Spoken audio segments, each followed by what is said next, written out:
ये बात है 1570 साल पहले की, जब रोमन एम्पायर पर कई बारबेरियन ट्राइब्स ने हमला कर दिया। बारबेरियंस और हंस ने रोमन एम्पायर के कई शहरों पर हमला करके खूब तबाही मचाई। वहां रहने वाले लोग जान बचाकर भागना चाहते थे, लेकिन एक तरफ एड्रियाटिक सी तो दूसरी तरफ ट्रेनियन सी उनका रास्ता रोके हुए था। उनके पास एक ही ऑप्शन बचा था, लिहाजा उन्होंने समंदर में बने करीबी आइलैंड्स पर भागना शुरू कर दिया। वहां पहुंचकर वो हमलों से तो बच गए, लेकिन ये आइलैंड्स साहिली झील में बने थे, जिनकी मिट्टी इतनी नरम थी कि इंसान भी उसके ऊपर नहीं टिक सकता था।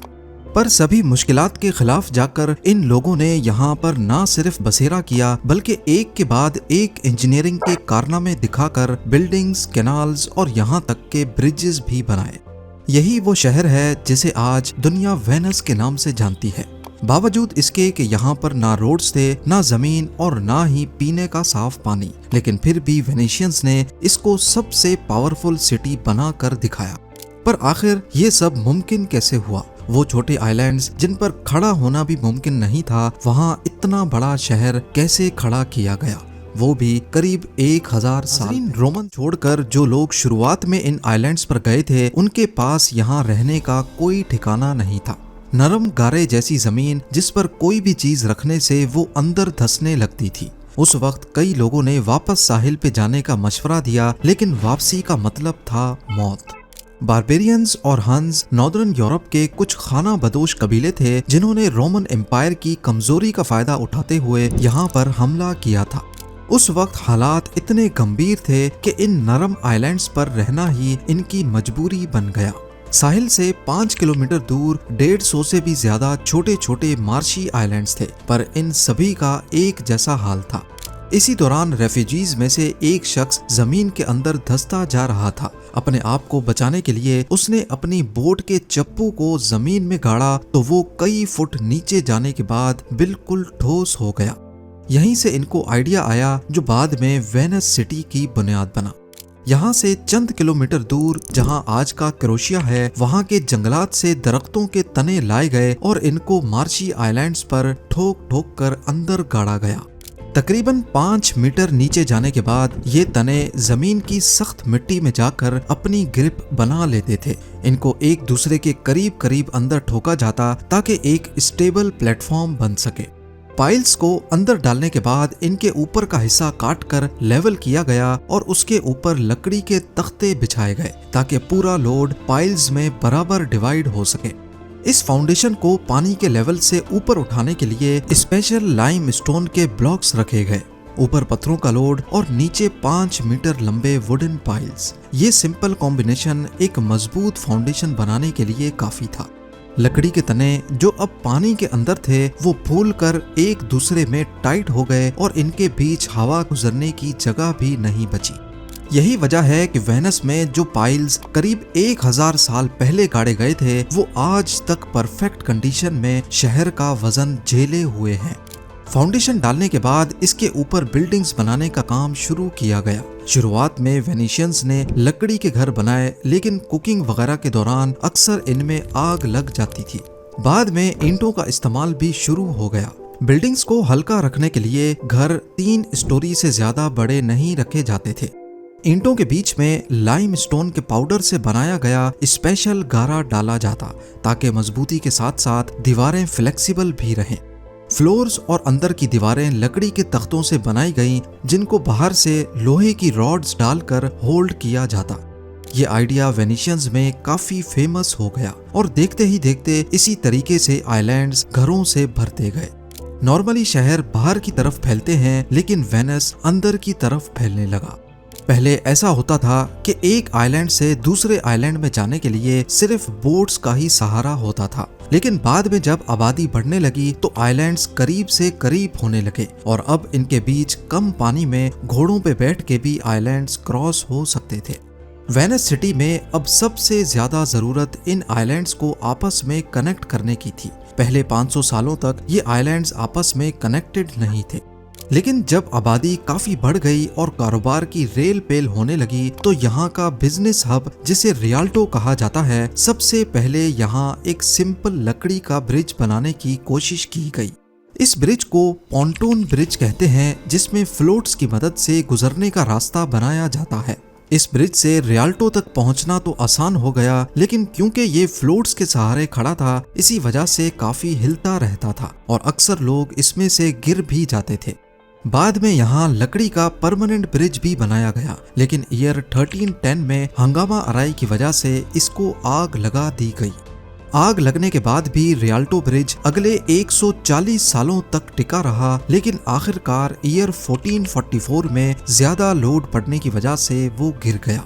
आखिरकार रियाल्टो को कनेक्ट करने के लिए यहाँ वेनिस का सबसे पहला स्टोन ब्रिज बनाने का इरादा किया गया। इसको बनाने के लिए उसी तरीके का सहारा लिया गया जिसकी मदद से यहाँ हजारों घर बने थे। 12,000 से ज्यादा वुडन पाइल्स नहर के किनारे में गाड़ी गईं और उनके ऊपर 10,000 टन वजनी पत्थर का आर्च ब्रिज कंस्ट्रक्ट किया गया। ये ब्रिज इतना कामयाब हुआ कि पूरे वेनिस में इसी तरीके से पत्थर से बने ब्रिज बनाए जाने लगे।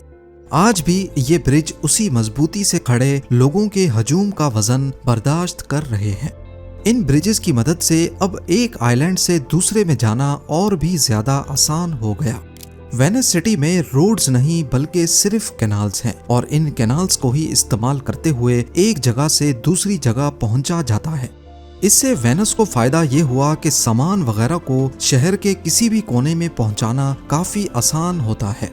वैसे नॉर्मल सिटीज में उस वक्त पैदल चलने वालों का और घोड़े गाड़ियों का एक ही रास्ता होता था, जिसकी वजह से काफी कंजेशन होती थी, लेकिन वेनिस इससे बिल्कुल अलग था।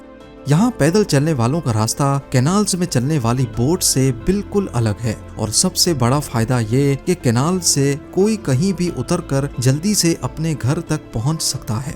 देखते ही देखते वेनिस यूरोप का सबसे ताकतवर और अमीर शहर बन गया और इसकी सबसे बड़ी वजह इसकी लोकेशन थी। मैप पे देखा जाए तो ये है एड्रियाटिक सी, जिसके एंड में वेनिस है और ये समंदर सीधा मेडिटेरेनियन सी में जाकर मिलता है और मेडिटेरेनियन सी अफ्रीका, यूरोप और मिडिल ईस्ट तीनों से कनेक्टेड है। आज भी गुड्स ट्रांसपोर्ट का सबसे आसान और सस्ता तरीका समुद्री रास्ता माना जाता है।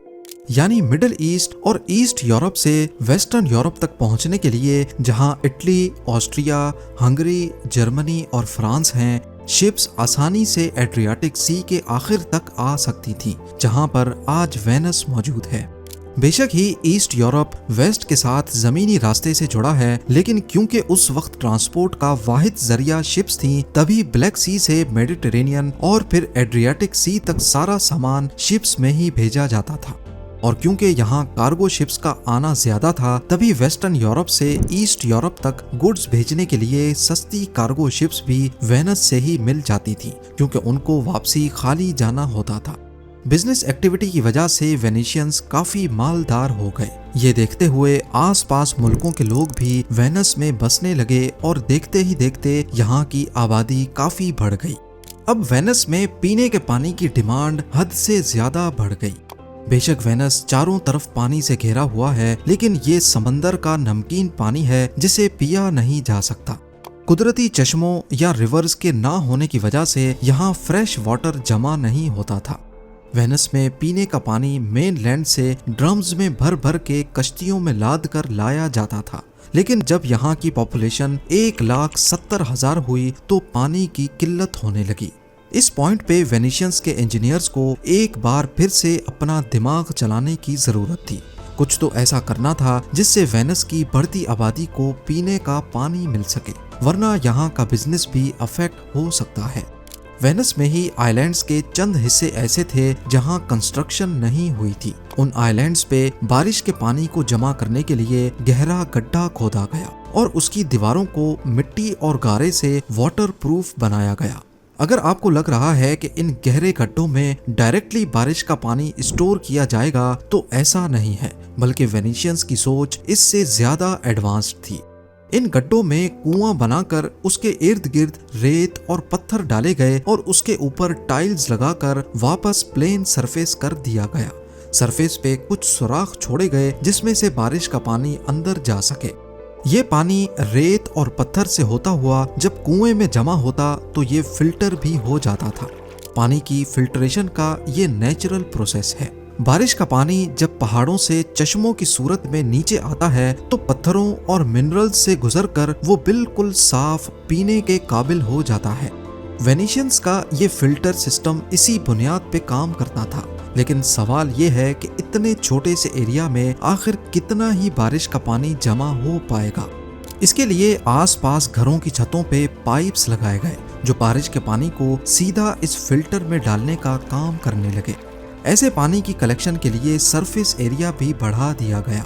देखते ही देखते वेनस में 600 से ज्यादा छोटी बड़ी फिल्टर वेल्स लगा दी गई। 10 से 12 घर आपस में मिलकर एक ही फिल्टर वेल शेयर करने लगे। वेनिशियंस ने एक बार फिर से अपने शहर को बचाने के लिए एक मास्टरपीस तैयार किया, लेकिन अभी भी वेनस में एक बड़ा मसला मौजूद था, सीवरेज। नॉर्मली शहरों में अंडरग्राउंड सीवरेज लाइंस बिछाई जाती हैं जो वेस्ट को शहर से दूर लेकर जाती हैं, लेकिन वेनस में ग्राउंड ही नहीं तो सीवरेज लाइन कहाँ बिछाई जाएंगी। अभी तक वेनस में लोग वेस्ट को कैनाल्स में ही फेंक देते थे, लेकिन जिनके घर के सामने से डायरेक्टली कोई कैनाल नहीं गुजरता था वो अपना कचरा पाथवेज पर ही फेंक देते थे। इसकी वजह से ये पाथवेज अक्सर औकात बदबू से भरे रहते। 16th सेंचुरी में वेनिशियंस ने घरों से वेस्ट कलेक्शन के लिए नालियां बनाई जिनकी मदद से वेस्ट सीधा कैनाल्स में जाकर गिरता था। ये नालियां कैनाल के नॉर्मल लेवल से ऊपर रखी गईं, जिसकी वजह से नालियों का लिक्विड वेस्ट उसी वक्त कैनाल्स में गिर जाता था, लेकिन सॉलिड वेस्ट वहीं नाली में रह जाता था। फिर हाई टाइड के वक्त जब कैनाल्स का लेवल बढ़ता तो पानी नालियों के अंदर मौजूद सॉलिड वेस्ट को कैनाल्स में खींच लेता था। समंदर में दिन में 2 मरतबा हाई टाइड आती है और ऐसे दिन में 2 मरतबा नालियां खुद साफ हो जाती थी। हाई और लो टाइड्स की वजह से दिन में 2 मरतबा समंदर का पानी वेनिस के कैनाल्स में दाखिल होता और पॉल्यूटेड पानी की जगह ले लेता। ऐसे न सिर्फ घरों की नालियां बल्कि वेनिस के कैनाल्स भी साफ रहते, और क्योंकि ये सॉल्ट वाटर है जो कि डिसइंफेक्टेंट के तौर पे भी काम करता है।